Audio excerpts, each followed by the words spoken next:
فضیل ابن عیاض میں ہے، فرمایا ایسا شخص جس میں کسی 3 چیزوں میں سے کوئی ایک ہو تو اسے اپنا دوست ہم جلیس نہ بناؤ۔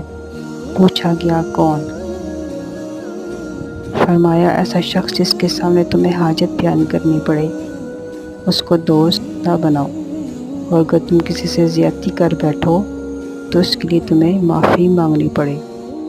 دوست وہ ہوتا ہے جو معافی سے پہلے معاف کر دے، اور ایسے کو دوست نہ بناؤ